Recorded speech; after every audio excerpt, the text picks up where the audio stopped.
नमस्कार. सुदगील संवाद आंबटगोड या चॅनलमध्ये आपणा सर्वांचे हार्दिक हार्दिक स्वागत. या चॅनलची निर्मितीच मुळात कल्याण डोंबिवली परिसरातील नामवंत व्यक्तींचा प्रवास आणि त्यांची वाटचाल आपणापर्यंत पोचवणे हा आहे. चला तर मग आजच्या या गप्पांना आपण सुरुवात करूया. सुदगील संवाद आंबटगोड च्या दुसऱ्या भागामध्ये म्हणजेच रिडेव्हलपमेंटच्या दुसऱ्या भागामध्ये मी श्री लदवा आपलं सर्वांचं पुन्हा एकदा स्वागत करतो. आपण मागच्या वेळेला विषय घेतलेला होता की बिल्डरच्या खिशात किती पडते हे पाहण्यापेक्षा आपलं प्रोजेक्ट कसं छान होईल आणि सुंदर होईल आणि वेळेत होईल याकडे लक्ष देणं महत्वाचं आहे. पुढच्या गोष्टीसाठी आपण आता पुन्हा एकदा चर्चा करणार आहोत. अर्थातच माझ्याबरोबर आर्किटेक्ट अनुरुद्ध दास्ताने सर आहेत, त्याचप्रमाणे ऍडव्होकेट शेटे सर सुद्धा आहेत आणि त्या चर्चा आपण पुढे कशात चालू ठेवू. रिडेव्हलपमेंट करताना आपल्या सोसायटीचं म्हणजे बिल्डरला ज्यावेळेला आपण रिडेव्हलपमेंटला देतोय तर ते पोझिशन नेमकं कधी द्यावं असतं? जेव्हा रिडेव्हलपमेंटचं म्हणजे प्लॅन सँक्शन होईल रिडेव्हलपमेंटचा, त्या कॉर्पोरेशनचा प्लॅन जो आहे सँक्शन झाला, सँक्शन झाल्यानंतर मग ताबा द्यायचा. त्याचं कारण असं आहे की एकदा प्लॅन सँक्शन असला की तुमची अलॉटमेंट जे आहेत ती आपण घेऊ शकतो. आणि बिल्डरच्या दृष्टीने पण हे महत्वाचं आहे, कारण की त्यांनी प्लॉट घेताना एक एरिया बघतो, त्याच्यावरती किती FSI मिळणार, त्याप्रमाणे त्यांनी सगळ्या पुढच्या गोष्टी केल्या असतात रिडेव्हलपमेंटच्या बाबतीत. आणि कुठल्या कारणाने प्लॅन सँक्शन झाला नाही, म्हणजे त्यांनी आधी ताबा घेतला, त्यांनी बिल्डिंग तोडली आणि कुठल्या कारणाने प्लॅन सँक्शन झाला नाही किंवा एक्सपेक्टेड FSI मिळाला नाही, प्रिकॉशन सदस्यांनी घ्यायला हरकत नाहीये. हो हो बरोबर ना. सदनिकाधारकांनी कुठल्याही पुढे भविष्यामध्ये डिस्प्यूट होऊ नये. आपल्या एवढं मेहनतीचं जे कष्टाचं जे फळ आहे ते कोणाच्या हातात देताना पहिल्यांदा तर का प्लॅन पास असेल म्हणजे आपला म्हणणं बरोबर आहे सर, तर आपल्याला प्लॅन जर सँक्शन असेल तर रिडेव्हलपमेंटच्या वेळेला म्हणजे आपण त्याला ज्यावेळेला देतो त्याला आपल्याला अग्रीमेंट करून अलॉटमेंट पण देता येऊ शकतो. हो प्लॅन सँक्शन हो. फ्लॅट मिळाला किंवा तो काय करू शकतो की जे सोसायटीला समजा 40 मेंबरची सोसायटी 40 फ्लॅट तो अलॉट करतो, मग सोसायटी आपापसामध्ये ठरवते अलॉटमेंट, म्हणजे त्याकरता परत वेळ जात नाही. पण 40 फ्लॅट कुठले द्यायचे हे नक्की झालेले असतात, म्हणजे सेल कंपोनंट नक्की होतो आणि रॅप कंपनी. मुद्दा महत्वाचा आहे की कुठले फ्लॅट द्यायचे हे बिल्डर आपल्याला अगोदर सूचना देतो. हो कुठलाही पाहिजे तो पसंतीचा घेता येतो असं काही नाही. 4थ्या माळाचा 15व्या माळाचा ते आधी म्हणजे कसं आहे ते दोघांच्या आपापसातल्या अंडरस्टँडिंग वरती असतं. कधी कधी अग्रीमेंट मध्ये आधीच टेंटेटिव्ह प्लॅन रेडी केला असेल तर आधीच ठरलेलं असतं की कुठला फ्लॅट येणार. किंवा कधी कधी प्लॅन सँक्शन झाले की दोघं बसतात आणि ठरवतात की आमचे एवढे फ्लॅट्स आहेत हे आम्हाला अलॉट करून द्या. पण हे सगळं करण्याची जबाबदारी मला असं वाटतं सर वकिलाचीच असते. बरोबर आहे ना. म्हणजे पार्टीची आणि मग ते जे दोघा पार्टीमध्ये ठरेल ते प्रॉपर रेकॉर्डवर आणण्याची जबाबदारी वकिलाची असते. कारण कसं आहे सर, आपण मगाशी म्हटल्याप्रमाणे मागच्या भागामध्ये की ह्या गोष्टी सदस्यांना किंवा सदनिकाधारकांना नवीन आहेत, पण आपल्याला सगळ्या दैनंदिन गोष्टी आहेत. म्हणजे आपण तर सगळी कामं जी आहेत ती बिल्डरशी निगडीतच करतायत, त्यामुळे तुम्हाला या नवीन नाहीये. त्यामुळे मलाही लोकांना सदस्यांना हे सांगावं असं वाटतं की जे आता आपला चॅनल पाहताय सगळ्या लोकांना की रिडेव्हलपमेंट करताना प्रथमतः तुम्ही वकील अपॉइंट करायला विसरू नका.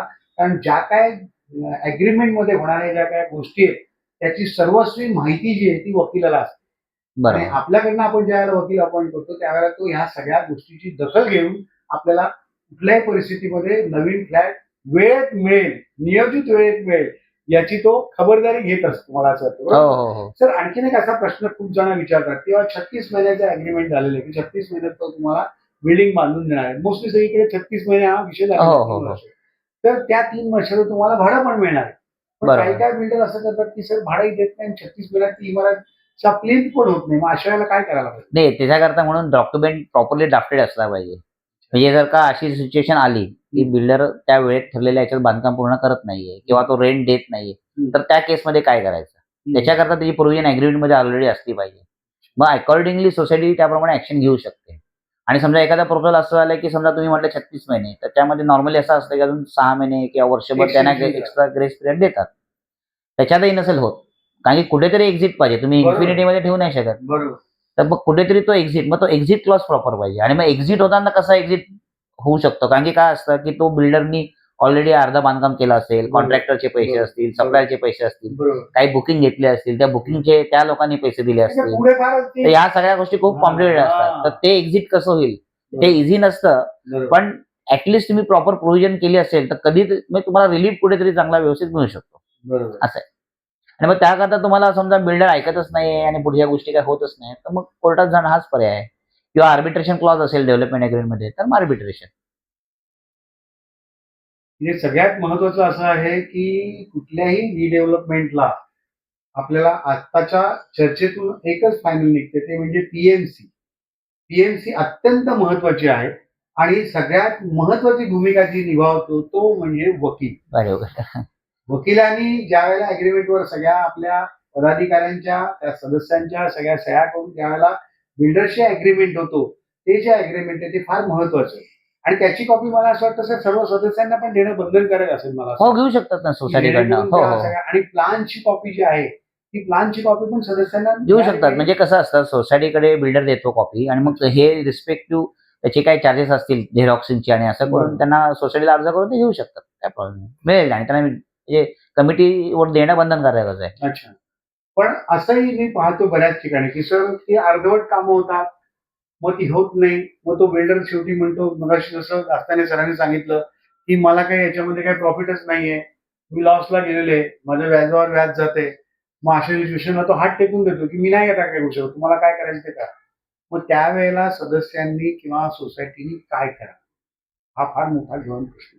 याच्यावर सर तुम्ही थोडक्यात काय सांगाल? नाही, याच्यातमध्ये सगळ्यात पहिले तुम्ही जेव्हा बिल्डर अपॉइंट करणार म्हणजे रिडेव्हलपमेंटला जायचं नक्की केलं सोसायटीनी, तर बिल्डर अपॉइंट करताना तुम्ही आधी बिल्डरची चौकशी करा. म्हणजे जे जे तुमच्याकडे कोटेशन्स आले असतील वेगवेगळ्यांचे प्रपोजल्स आले असतील तर त्याचा प्रॉपर अभ्यास करून त्या बिल्डर्सनी कुठल्या कुठल्या साईट पूर्ण केल्या आहेत त्या एकदा जाऊन व्हिजिट करायला पाहिजे. त्या वेळेत पूर्ण केल्या का, त्याची क्वालिटी आणि कन्स्ट्रक्शन कसली, तिथली लोक जरा थोडाफार चर्चा करून वगैरे तिथली लोक हॅपी आहेत का बरोबर. हे तुम्ही बघू शकता. त्यानंतर त्याची फायनान्शियल काय स्टेटस आहे हे थोडा आता पुढे जाऊन असंही तुमचे चार्टर्ड अकाउंटंटला सांगून त्यांचे ऑडिटेड रिपोर्ट्स वगैरे बघू शकतो का हे बघायला पाहिजे. हा सीएचा लोन मगाशी हा. तुम्ही जे म्हणाला. पण आता ती गोष्ट कितपत बिल्डर पण ऍक्सेप्ट करेल हा जरा विषय आहे. बरोबर. पण फायनान्शियल सेफ्टी कारण की बिल्डिंग मधला पैसे लागणार आहे त्यामुळे त्याची परिस्थिती आहे की नाही हे बघणं गरजेचं आहे. त्याबरोबर बँक गॅरंटी हा एक विषय असतो किंवा मग काही फ्लॅट्स वगैरे पण आजकाल बिल्डर सिक्युरिटी म्हणून ठेवतात. अशा काही गोष्टी करून म्हणजे प्रपोजल दोन्ही गोष्टींनी पूर्ण होईल. दोन्ही बाजूंनी बघून ते प्रपोजल पूर्ण होईल त्या दृष्टीने प्रयत्न करायला पाहिजे आणि त्या दृष्टीने त्याच्या आधीच्या स्टेप्स किंवा प्रिकॉशन्स घ्यायला पाहिजे. बरोबर. म्हणजे तुम्ही जे म्हटलं की प्रपोजल नंतर अर्धवट राहतं किंवा बघा कुठलाही बिल्डर आहे ना जो प्रॉपर अभ्यास करून एखादा प्रपोजल घेतो तर त्याला प्रपोजल पूर्णच करायचं असतं. बरोबर. कारण की त्याच्यामध्ये त्याचं रेप्युटेशन लागलेलं असतं, बरोबर. त्यात त्याचे पैसे लागलेले असतात, त्याच्यात 2 पैसे त्याला आणि कमवायचे शेवटी- सुद्धा शेवटी असतात. त्याचा हा त्याचा बिझनेस आहे. हा. त्यामुळे त्याला त्याचं घर चालवायचं त्यामुळे आहे. जर का चांगला बिल्डर असेल तो कधी शक्यतो असा होत नाही. आता बरोबर. कधी कधी काय होतं की असेच जरा काही बिल्डर येतात त्याच्यामध्ये नव्याने येतात, त्यांना अनुभव नसतो ते नव्याचे किंवा 9 दिवस आपण हा निघतो त्या त्याच्यात. सगळे हिशोब जरा कॅल्क्युलेटर झालेले असतात त्यामुळे तो प्रॉब्लेम होऊ शकतो. त्यामुळे तुम्ही बिल्डर प्रॉपर चॉईस करायला पाहिजे. बरोबर. खरं तर आज आपण खूप चांगल्या काही गोष्टींबद्दल चर्चा केली मला असं वाटतं आणि मला श्रोत्यांना आमच्या सांगायला आवडेल की सगळ्यात महत्वाचं म्हणजे आत्ताच्या ह्याच्यातनं सार असा निघतोय तो यासाठी पीएमसी अपॉइंट करा. त्याच्यानंतर सगळ्यात महत्वाचं म्हणजे बिल्डिंग आपण खाली करून पजेशन द्यायच्या अगोदर सरांनी सांगितल्याप्रमाणे आपल्याला त्याच्याशी अग्रीमेंट करून त्याचा प्लॅन सँक्शन झाल्यानंतर आपल्याला आपल्या रूमचं अलॉटमेंट करून घ्यायचंय आणि तदनंतरच आपल्याला जे आहे त्याला बिल्डिंग खाली करून द्यायची. बरोबर ना सर? हो. आणि सगळ्यात महत्वाचं म्हणजे तुम्ही पण महत्वाचा गोष्ट म्हणाला असताना सर की त्याच्याही खिशात 2 पैसे पडले पाहिजे याचाही विचार करा. हो. अगदीच हव्यास करू नका की सगळं मलाच पाहिजे.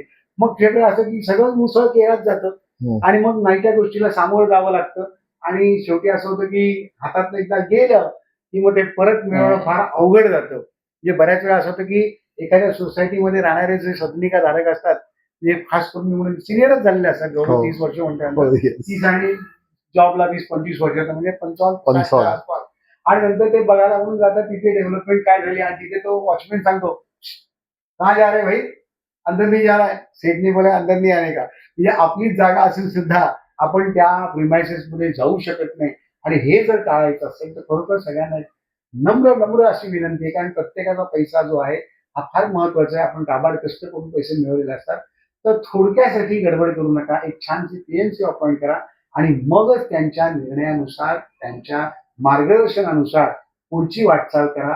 आपलं रिडेव्हलपमेंट नक्की व्यवस्थित पद्धतीने होईल मला असं वाटतं. बरोबर ना सर? बरोबर. की कुठलीही अडचण येणार नाही. त्याला आणखी काही महत्वाचे सरांनी सांगितल्याप्रमाणे आरसीसी कन्सल्टंट आहे, ऍडव्होकेट आहे आणि सीएचा रोल सुद्धा मला असं वाटतं आपल्या ऍडव्होकेट सरांनी सांगितलेलं आहे. हे लक्षात ठेवा आणि जर का अधिकच अडचण झाली असेल तर हे दोघेही जण जे आहेत ते कल्याणातलेच आहेत. तर मला असं मी तुमच्या वतीने सर सांगतो दोघांच्या वतीने सांगतो की जर काही अडचण असेल तर शेटे वकील पण आहेत, रास्ताने सर सुद्धा आहेत. आवर्जून त्यांच्याशी संपर्क साधा आणि आपल्या सोल्युशन काढून घ्या. आणि सरांनी मगाशी सांगितल्याप्रमाणे एकदा का साखरपुडा किंवा लग्न झाल्यानंतर तोडणं अवघड असतं. तर थोडंसं 2 पावलं पुढे मागे करून एक संसार जो आहे तो पुढे ढकलायचा प्रयत्न करा. याच नोटवर आम्ही ते थांबतोय आणि पुन्हा एकदा जाता एवढंच सांगेल की सुधीर संवाद आंबडगोड या चॅनलला लाईक करा, शेअर करा, सबस्क्राईब करा आणि फॉलो करायला विसरू नका. पुन्हा भेटूया. नमस्कार.